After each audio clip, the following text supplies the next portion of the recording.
Hey everybody, and welcome back to Outrage Science Bites, the companion podcast to the Outrage Overload podcast.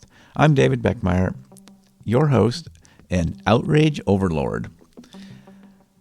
So here we are at day 21 of the NaPodPoMo challenge. That's National Podcast Post Month. And we're on the downhill side of the 30-day challenge to produce one podcast episode a day, one each day for each day in November.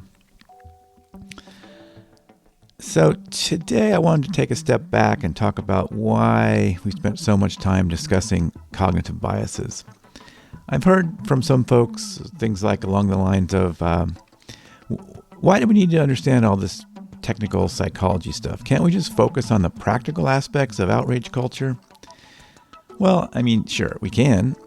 But if we don't understand, these underlying psychological mechanisms that drive the outrage, we're missing out on a crucial piece of the whole puzzle.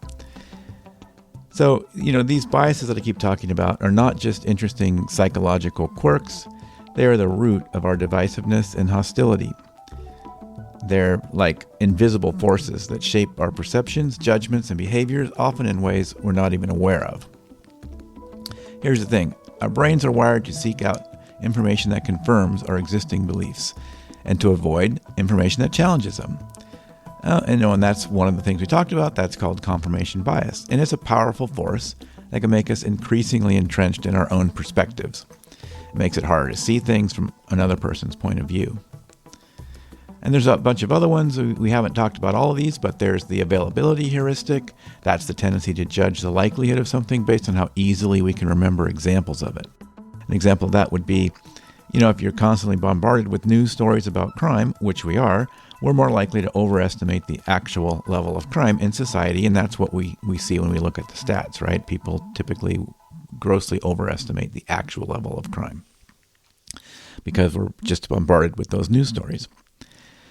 And there's the just world fallacy. This is the belief that the world is fair and just and the people get what they deserve. When we see something that contradicts this belief, it can trigger outrage, our favorite topic. For example, if we see a news story about a wealthy person getting away with a crime, it can make us feel angry and frustrated. And that's just a few examples. We've talked about many of them in the prior Science Bites episode. We've learned about how our brains are wired to seek out information that confirms our existing beliefs, as I mentioned, where we've learned how we're more likely to remember negative news than positive news, and how our fear-driven amygdala can override our rational prefrontal cortex. But in the upcoming episodes, we'll be taking a shifting gears a little bit towards the practical. We'll be taking a closer look at how these psychological phenomena sort of show up in real life, how they're amplified and exploited by the media, social media, and others to their advantage. So all this science isn't just about sort of knowing the science. It's about recognizing how these forces shape our perceptions and behavior. It's about equipping ourselves with the tools to navigate this outrage-fueled world that we live in. So we'll keep this episode short, but stay tuned as we embark on this next phase of our journey where we'll unravel some of these practical aspects of outrage, how it shows up in our lives.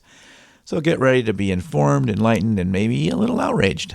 But remember, we're not here to fuel the flames of outrage. We're here to understand them and find ways to move beyond them.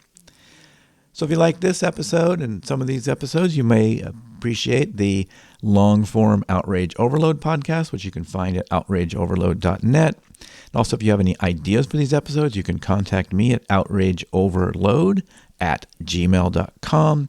Send me ideas or questions about anything we've talked about, topics you'd like to see in one of these episodes, anything like that. And again, you can also find past episodes of this Outrage Science Bites podcast at outrageoverload.net. Just scroll down to the bottom and there's a link to the Outrage Science Bites podcast. So thanks for listening and watch for another episode tomorrow.